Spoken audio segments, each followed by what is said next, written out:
네, 시장을 이겨라 오늘 주제입니다. 시장이 갇혀 있다 보니까요. 개별 종목을 노릴 수밖에 없는 그런 장세인데요. 주목할 만한 중소형주 오늘 집중적으로 발굴하겠습니다. KTB 투자증권 김재윤 연구위원 오셨습니다. 어서 오십시오. 네, 안녕하세요. 네, 저희가 또 시청자들이 기다리는 분 가운데 또 한 분입니다. 기업들을 또 발굴해서 소개해 주시기 때문에요. 전반적인 시장 분위기는 아무래도 코스피도 그렇고 코스닥도 그렇고 좀 제한적이라고 봐야죠. 시장 큰 흐름부터 좀 생각 알려주세요. 네, 우선 다들 좀 힘드신 네. 시기인 것 같습니다. 무역 분쟁 이슈가 계속되고 있고요. 해결이 될 듯 하면서 해결이 되지 않고 있는데 어쨌거나 이런 무역 분쟁 이슈 때문에 국내 증시가 충격을 받는 거는 피할 수 없을 것 같다는 시장 판단이 대다수인 것 같고요. 그래서 좀 700선을 유지를 하느냐 마느냐 코스닥 지수에 대해서 좀 많이 의견이 분분하신데 700선은 유지를 하더라도 여기서 반등이 쉽지는 않을 것 같다라는 게 좀 많은 중론인 것 같아요.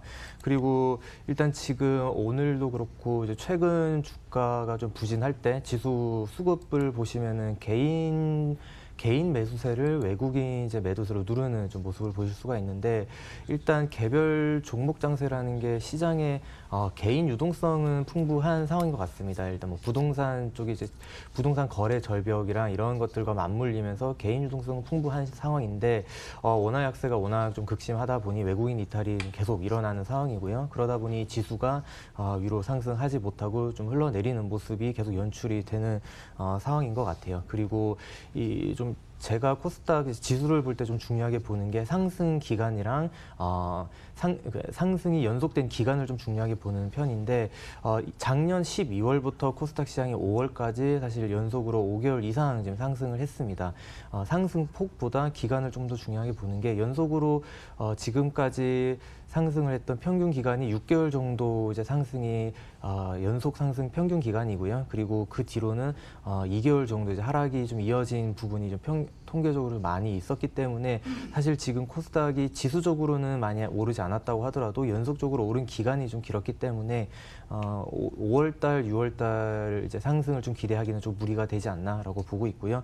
그래서 무역 분쟁 이슈도 그렇고 이제 상승 기간도 그렇고 좀 여러모로 코스닥 시장에서는 좀 개별 종목 장세를 대비하는 게 맞다라고 보고 있습니다. 네, 그럼 이제 관심 있는 종목을 보겠습니다. 종목을 보려면 일단은 또 섹터에서 접근을 해야 되는데요. 네. 최근에 이제 시장에서 가장 뜨거운 쪽은 이제 5G 관련주, 통신 장비주 쪽이지 않습니까? 네, 맞습니다. 흐름과 함께 또 좀 주목할 만한 기업이 있는지요? 네, 일단 5G 종목 같은 경우에는 사실 최근에 실적 발표할 때도 다들 실적이 잘 나왔었습니다. 네. 일단 국내 쪽 투자가 이제 시작이 되면서 많은 이익 그로스가 나왔던 회사들인데 사실 국내는 빨리 시작이 됐습니다만 아직 글로벌리 5G 투자는 시작 단계이기 때문에 국내 쪽으로 이제 많이 들어갔던 종목들 주가가 이미 올랐다면은 이제 이어서 해외 쪽으로 들어가는 종목들의 주가도 좀 뿜을 수 있을 거라는 좀 예상이 좀 가능할 것 같아요. 실적도 그렇고요. 그래서 저는 좀 해외 쪽 진입을 하는 업체들에 좀 주목을 해봐야 된다라고 보고 있고요. 그래서 R&2 테크놀로지가 좀 그런 측면에서 5G 수혜를 좀 받을 수 있는 종목이다라고 보고 있습니다. 네. R&2 테크놀로지. 예, 요거 이제 통신, 요것도 장비 쪽인가요? 네, 맞습니다. 네. 통신 장비, 그러니까 5G 장비에 들어가는 부품을 만드는 회사이고요. 네. 이 회사 같은 경우에는 지금 삼성이나 JT 이런 통신 업체 쪽으로 부품을 공급을 하고 있는데 지금 노키아라든지 화웨이라든지 이런 신규 고객으로 진입이 충분히 좀 가능한 시점이 되었기 때문에 신규 모멘텀이 좀 충분한 회사다라고 보고 있습니다. 네. 통신 5G 관련주 가운데서는 R&2 테크놀로지라는 기업, 탄력이 상당히 좋네요. 예, 봤고요. 다음 이제 최근 이번 주 들어 얘기 많이 하는 게 저희가 이제 여름 관련 이제 수혜주인데요, 폭염 관련주인데요. 미리 좀 볼 필요가 있다고 좀 움직입니다. 관련해서 좀 주목하고 있는 기업은 어디입니까? 우선 기업부터 말씀을 신일산업 정도 이제 말씀을 드릴 수 있겠는데 사실 제가 조금 이따 또 종목을 또 말씀드리겠지만 앞서 말씀드린 5G 그런 종목들보다는 조금 약하게 개인적으로는 보고 있습니다. 이렇게 보는 이유가 이게 기온 자체가 오른 게 작년보다 좀 빨리 올랐잖아요. 그러다 보니 사실 주가도 또 더워지자마자 반응을 하다 보니 몰랐죠. 네, 지금 사실 진입하기에 이렇게 막 편한 상황은 아닌 것 같아요. 물론 네. 여름은 아직 1, 2개월 정도 더 남았지만 이렇게 편한 상황은 아니라 굳이 이제 그래도 여름 테마주로 좀 탄력을 좀 받을 수 있는 종목이라면 신일산업 정도 이제 말씀드릴 수 있을 것 같고 네. 그리고 그렇습니다. 폭염 테마주 계절 테마라는 게 사실 실질적으로 그 계절이 들어서는 순간이 꼭지인 경우가 좀 많기 때문에 조금 보수적인 접근도 좀 중요하다고 보고 있습니다. 네.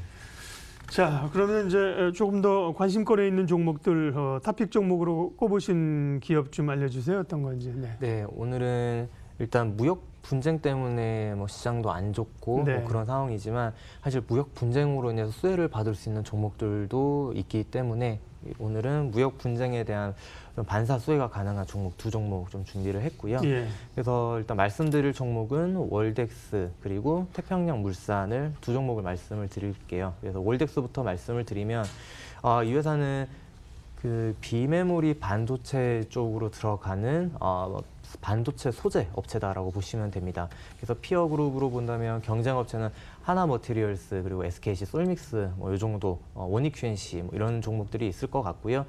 이 회사 같은 경우에 제가 반도체 소재인데 왜 무역 분쟁이 수혜 주냐라고 말씀을 드리면 일단 국내 대부분의 반도체 소재 업체는 고객군이 고객사가 삼성전자라든지 하이닉스가 사실 매출의 대부분을 차지하는 경우가 많습니다. 그렇죠. 근데 이 회사는 미국 쪽 그리고 해외 쪽 반도체 업체가 좀 대부분의 고객군으로 좀 자리 잡고 있고요. 특히 인텔이 이 회사의 고객 중에 가장 많은 부분을 차지하고 있습니다. 인텔이 한 15% 정도 매출을 예. 차지하고 있고 그리고 이 회사는 고객이 한 250개 정도나 됩니다. 그래서 고객 다변화가 이루어지는 회사인데 그 연결 매출의 절반 정도를 차지하는 자회사 WCQ가 미국 회사예요. 100% 자회사긴 하지만 미국에 있는 이제 미국 법인이고 이 회사에서 발생한 만들어지는 소재가 바로 이제 미국 쪽 업체로 바로 직납이 되기 때문에 오히려 무역 분쟁에 있어서 좀 안전지대에 놓여 있는 회사다라고 보고 있고요. 그리고 수출 비중이 거의 80%에 육박하다 보니 최근에 이제 달러 강세 추세에서 이제 이익 개선이 충분히 반영이 좀 되는 회사입니다. 특히 1분기 네. 실적도 이런 요건 때문에 굉장히 좀 잘 나왔었고요. 네. 월덱스고요. 이해가 되고요. 태평양물산은 또 어떤 걸로 좀 포인트가 됩니까? 네, 태평양물산은 좀 다들 잘 아시는 한세실업과 같은 예. OEM 전문 업체고요. OEM 전문 업체들이 그렇듯이 달러 강세 수혜를 좀 많이 받는 업체입니다. 그러다 보니 최근 무역 분쟁 이슈 때문에 달러 강세가 이루어지고 있어서 이에 대한 수혜가 좀 예상이 되는 업체입니다. 네. 오늘 종목 얘기를 했지만 이제 조금 포인트로 주신 종목은 마지막에 두 종목으로 보면 되는 네, 거죠. 맞습니다. 예, 월덱스하고요. 태평양물산 주목해서 보겠습니다.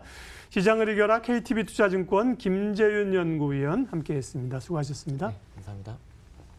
지수는 또 좀 밀려갑니다. 코스피가 7포인트까지 밀려갔고요. 코스닥도 소폭 좀 밀린 형국이라 힘을 좀 내지는 못하는 그런 오늘도 날입니다. 출발 마켓온 오늘 순서는 여기까지 하겠습니다. 고맙습니다.